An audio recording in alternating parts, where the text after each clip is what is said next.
Hi everyone, my name is Drew Marchese and I'm a dietetic intern with Garden to Table Nutrition. Today I'm going to be introducing the topic of processed foods and whole foods. First, I'm going to go over the changes that we have seen in our food system. Second, I'm going to talk about natural and processed foods. And last, I'm going to talk about the impact that these have on our health. So not that long ago, all the food that we ate was grown on farms. It was grown locally. Fruits, vegetables, and livestock were all raised naturally. As modern cities expanded and industry grew, people started to move away from these small local farms into the bigger cities. Because of that, we saw an increase in the distance that food had to go from the farm to our table. And with that, we saw an increase in processed foods. So a fun fact, today, food travels on average 1,900 miles before it reaches your table. So to put that in perspective, that's from Los Angeles, California, all the way to Minnesota. Pretty far travel. Another factor that led to the increase of processed foods was World War II. During these times, while our soldiers were overseas, foods had to last a long time without refrigeration. They had to be fast and simple, and they had to be made without any fancy equipment. Now, at the same time, we were seeing the introduction of modern appliances in the home. For example, televisions were something that were easily accessible for people to go out and purchase. And on television, people started to see advertisements for processed, easy, ready-to-make foods that they could bring into their home. And people were really excited about this because that meant they didn't need to spend as much time in the kitchen. They got to spend more time with their family and enjoying activities that they like to do outside of the house. So today we all know how effective food marketing is and how influential advertisements are. So the same thing was happening back when we had the introduction of televisions during the time of World War II. So next we're going to go into the steps of food processing. When you have a whole food and it gets broken down, that's when the food processing begins. The nutrients and fiber are removed from a whole food product like wheat, for example, to make it more shelf stable. Then chemicals and preservatives are added to make it last even longer. After that, artificial coloring and flavors are added to that to make the food look and taste good. And then finally, it's shaped into something that looks edible again, and the food companies package up, put stickers and ads all over the box to make it look like something we want to buy. And when we go to the grocery store, it stands out to us, and we buy them over and over again. So when talking about processed and whole foods, what's the big deal? When we eat processed foods instead of real foods, one problem is that our stomachs don't know what to do with all the processed ingredients that we're eating. Our stomachs are designed to notice when we're full, so we can stop eating. 400 calories of whole foods, like fruits and vegetables, adds bulk and volume to our stomachs, so we feel full sooner and stay full longer. Many processed foods have the fiber and nutrients removed, leaving what we call empty calories, so we have to eat way more to feel full. And that means not only do we end up eating more calories, we're also eating more fat and sugar, and not to mention all the unnatural preservatives and added chemicals that go into these processed foods. So because processing takes away all the natural ingredients that come in foods, people can actually be overweight and undernourished, which is a really interesting medical condition that we see by people that mostly consume processed foods. So why are whole foods good for you? Whole foods like fruits and vegetables are great because they provide two things: nutrients like vitamins and minerals, and fiber. So let's take a look at fiber. Fiber is found in whole plant foods like fruits, vegetables, beans, nuts, and grains. And technically it's that outer layer, that tough material that gives it its shape and its structure. So for adults, it's recommended that they have 20 to 30 grams of fiber per day. What are nutrients? So we're going to talk about some nutrients right now. Nutrients are the essential substances that our body needs to grow, be healthy, be strong, and sustain itself. And when I use the term essential, What I mean by that is these need to be consumed through our diet. Our body can't produce these. The only way we get them is through eating whole foods. So nutrients work together in the body.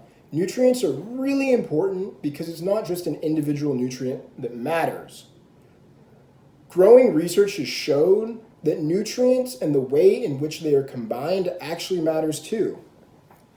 A natural food is a complete package containing the right amount of nutrients, vitamins, minerals, and fiber without anything extra being added to it. So nutrients and fiber often work like a team to help our bodies create the perfect absorption and digestion. With that being said, not all nutrients are made equal. Taking vitamins or eating vitamin-enriched food is not the same as eating whole foods. So food companies often add nutrients or vitamins back into their product after processing to make it appear healthier than it actually is. So because it's not the same as getting a nutrient from a whole food, it's not going to be working in synergy with the other vitamins and minerals that you would normally be getting with that whole food. So here's an interesting example. A study of cancer patients has showed that taking vitamin A on its own, separated from its food source, actually increased the risk of death versus those who didn't take the vitamin A supplementation and had it in naturally occurring food. So the reason for this is because some vitamins, such as vitamin A, can actually be toxic to the body when taken in excess. So eating a diet that consists of mostly whole foods can provide more than enough vitamins and minerals without the need for supplementation. So one of the most important diet changes you can make is making the switch from from processed foods to whole foods. So what exactly is a whole food? A whole food is a food like a plant or fruit or vegetable that has all the edible parts that are still intact, or an unprocessed animal product. When you eat a whole food, you get all the nutrients, fiber, and other good nutrients that your body needs without all the chemicals and synthetic ingredients. You don't get the added fat, you don't get the added sugar, and you don't get the empty calories that your body needs to work harder to process. So when you're in the supermarket, the easiest way to switch from processed to whole foods is by shopping on the outer lanes of the supermarket. This is generally where you're going to find the fresh fruits and vegetables, the unprocessed meats, dairy, seafood, that all are coming in their most complete, least processed form. Next time you go to the store, you might notice as you go towards the aisles in the center, you start to see more prepackaged items that are coming in bags and boxes. So if you guys can try to make the switch from processed foods to whole foods, even by adding maybe 1 serving of fruits or vegetables per day, I highly encourage that. Next, we're going to get into a food demo where I prepare a fruit and vegetable smoothie using some of the whole foods that we talked about today. Thank you. Enjoy. Hi everyone, and welcome to my kitchen. Today, we're going to be making what I like to call a green drink using some of those healthy whole foods as the main ingredient. So to start off, we have 2 cups of baby spinach. So spinach is great because it's rich in vitamin A, vitamin C, magnesium, and iron. So you're getting a good source of those vitamins and minerals, those essential nutrients that our body needs to stay healthy and strong. What we add next is a cup of fruit. So for today's example, we're using frozen pineapple and frozen mango, but you could also use fresh fruit if you like too. So fresh or frozen fruit is okay, and you could substitute strawberries, mixed berries, bananas, oranges, whatever you like. It's your preference. That's one thing that I really love about this recipe is you can tailor it to your own liking. We also add a tablespoon of nut butter. For this example, we're using cashew butter, but if you prefer peanut butter or almond butter, feel free to use that as well. By adding the nut butter, we're getting a good source of healthy plant protein and healthy fats as well. For our liquid, we're using a plant-based protein today. I'm using oat milk. That's just personal preference because I like the texture and flavor of oat milk. You could also use soy milk, rice milk, coconut milk, or even water if you would like. So we're using 3 cups of that. I have everything in the blender ready for us to go. So all we're going to do is turn it on for about 10 seconds.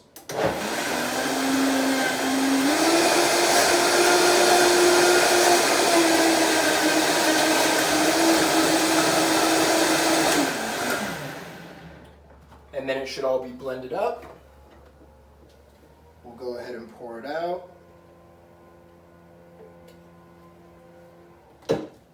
And as you can see, it's got that nice green color, so that's why I like to call it a green drink. So this recipe is 2 serving sizes. The USDA recommends 2 cups of vegetables per day and 2.5 cups of fruit per day. So by having one of these servings, you're getting almost half the recommended intake of your fruits and vegetables for the day.